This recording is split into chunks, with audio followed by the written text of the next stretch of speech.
Aqui, voltei, ó. Aqui, nesse exemplo aqui, quando a gente está fazendo análise de mercúrio, essa célula de absorção aqui tu não precisa aquecer. Por que não precisa aquecer? Porque tu já está com o teu átomo atomizado e na forma gasosa. O mercúrio, quando ele está vindo aqui, ó, misturado com o gás argônio, né? Porque é só ar aqui que está vindo, né?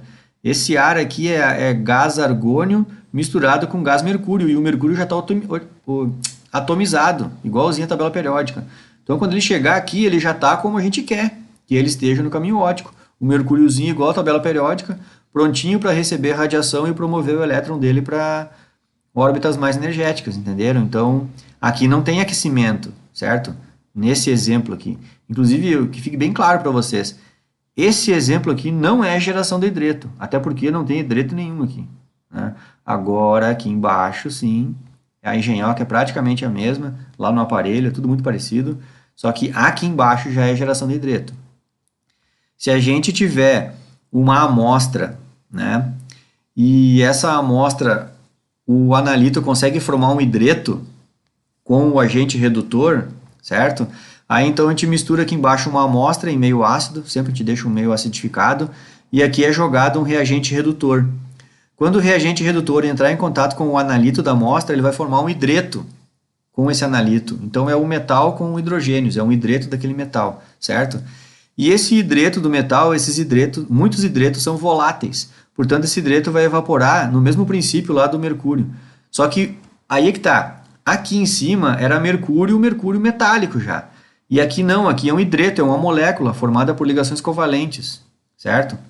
Então, isso aqui é uma molécula, então a gente não pode jogar uma molécula aqui e querer fazer uma absorção molecular, né? Isso aqui é um aparelho de absorção atômica. Então, nesse caso aqui, a gente tem que aquecer esse tubo aqui para destruir essas moléculas, esses hidretos aqui. Então, esses hidretos aqui são os hidretos dos metais, e se a gente aquece o tubo a uma temperatura em torno de 1000 graus Celsius, essa temperatura aqui já é o suficiente para decompor esses hidretos. E aí, então, a gente vai ter o metal na forma atomizada, que é com a mesma configuração eletrônica lá da tabela periódica, né? E aí, esse metal vai pegar, vai absorver a luz do caminho óptico, menos luz vai chegar no detector aqui do lado, mede a transmitância, converte a absorbância, e assim segue a novela que a gente aprendeu, né? Aqui na página posterior aqui, eu vou mostrar quais são os reagentes redutores mais usados. Esse aqui, NaBH4, né? Que é borohidreto de sódio, né? Chamado borohidreto de sódio. E que é bastante usado, e o cloreto de estanho também é usado, os dois. Os dois são bastante usados, meio coringa, assim. Se eu não me engano, lá no laboratório, quando foi comprado, geração de hidreto até veio junto no kit. Se eu não me engano, veio até junto. Bom, tá. Então, assim, ó, as reações em meio ácido, por exemplo, esse borohidreto de sódio aqui, em meio ácido, ele gera o ácido bórico, né? Ele reage com ácido clorídrico, formando o ácido bórico, e produz esse radical aqui, ó, vários íons H+, um hidrogênio com o elétron dele. Entenderam? É o hidrogênio com o seu elétron. Não é aquele H+, entendeu? É o hidrogênio com o elétron. Então, ele é um radical aqui. A gente estudou radical lá em Química Geral, né? Lembram? E esse radical é que reage com os metais formando os hidretos, os possíveis hidretos. Pessoal, aqui, há muitos anos atrás, né? Os metais que eram analisados bastante com geração de hidreto eram esses aqui, né? Só que depois, em nível acadêmico, já eu mesmo, nossa, eu passei num concurso em Goiás dando uma aula sobre geração de hidretos. E lá, quando eu dei a minha aula, isso aqui já não era tão novidade em termos de pesquisa, então estou falando de coisa de 15 anos atrás, né? E mais, né? 17 anos atrás. E mesmo quando eu apresentei aquela minha aula lá, depois eu tinha lido um review um dia antes e tinha muito mais metais que podiam ser usados como hidretos, né? Então já é muito evoluído essa tecnologia aqui de geração de hidretos. Existem vários métodos para se medir muitos metais formando hidretos. Então lá no começo que se dizia que eram poucos metais que formavam hidretos, né? Hoje em dia já tem mais artifícios químicos aí para também formar hidretos com outros metais lá também, tá? Então tem bem mais possibilidades. Se abriu muito o leque da absorção atômica com geração de hidretos. E até eu posso dizer o porquê, né? Mas mas eu vou dizer mais adiante, não vou dizer agora. O gás de arraste usado, eles são gás hidrogênio, né? Que só é usado em mistura com outros, né? Então mistura hidrogênio com outro gás, mas os mais usados são esse aqui, para não ter risco de acidentes, né? Porque o hidrogênio é bastante explosivo, então disparadamente os mais usados são esses dois aqui, ou nitrogênio ou argônio. Então isso aqui praticamente, né, o mais usado são esses dois aqui, certo? O gás de arraste. Bom, por que que é perigoso usar hidrogênio? Primeiro, muitas absorções de atômica com geração de hidreto, os antigões, né? Os antigos, eu conheci isso aqui. A célula de absorção, ela é aquecida em cima da chama. E é coisa bem brutal, assim. Inclusive, eu acho que essa foto aqui, ó, dessa célula de absorção, eu acho que essa engenhoca aqui é bem uma engenhoca que o cara conecta em cima da placa do queimador lá. E aí esse troço aqui fica no fogo, sabe? Ela fica bem em cima do fogo mesmo, igual bem... É bem o que eu desenhei aqui, ó, tá? E aí o fogo, quem aquece a célula de absorção é o fogo, até lá dentro dela ficar em torno de uns 1000 graus, certo? Então aqui tem o calor da chama, não precisa deixar tão quente ali, regula para não, né? E é aquecido. Isso aqui é uma coisa bem bruta, assim, porque na época era o que tinha, né? Mas é uma coisa bem grosseira, assim, bem bruta, até porque volta e meia essas chamas aqui a gente regula o combustível e o comburente. Existem dois botõezinhos na absorção atômica ali na frente que tu regula eles. Tem até uma bolinha, um chumbinho assim que mostra a vazão do combustível, né, do acetileno e o comburente, que é o ar ou o óxido nitroso. E acredito que algumas absorções atômicas mais modernas, né, talvez essa configuração até seja feita no software, né, eu não sei, não tenho certeza se existe só com mexendo isso no software, mas geralmente é uns botões mesmo, é bem físico assim, essa regulagem de combustível e comburente. Então, se esse troço é feito para a gente regular, volta e meia a gente deixa mais rico em combustível e pobre em comburente, né? E cada vez que tu deixa muito rico em combustível e pobre em comburente, tu tem aquela queima incompleta, né? É igual o gás da cozinha quando tá chegando no fim. Ele já tá meio fazendo combustões incompletas do gás ali. Então, a gente vê aquelas resíduo preto. E acontece isso aqui nesse tipo de aquecimento de célula de absorção, né? Volta e meia a gente vai lá, olha a célula tá preta, tem que tirar, dar uma limpada, né? Não é bem legal isso aqui. E aí já faz muitos anos, aí, mais de décadas já, que se substituiu esse jeito meio enjambrado aqui, que parece, né, por um aquecimento elétrico. Então essa célula de absorção é bem mais tranquila essa parte aqui. Ela fica dentro de uma caixinha, e a caixinha ela tem uma lã de vidro, assim, uma espécie de lã de vidro mais, como é que eu vou dizer... ela tem um padrão certificado tal, lá não é uma lã de vidro comum, assim, igual uma lã de vidro de geladeira lá, não. É uma lã de vidro lá padrão tal, lá um amarelinho, lá tem até um número lá, um troço lá padronizado. E em volta daquela lã de vidro existe uma serpentina, assim, de resistência elétrica. Uma serpentina, assim, de resistência elétrica.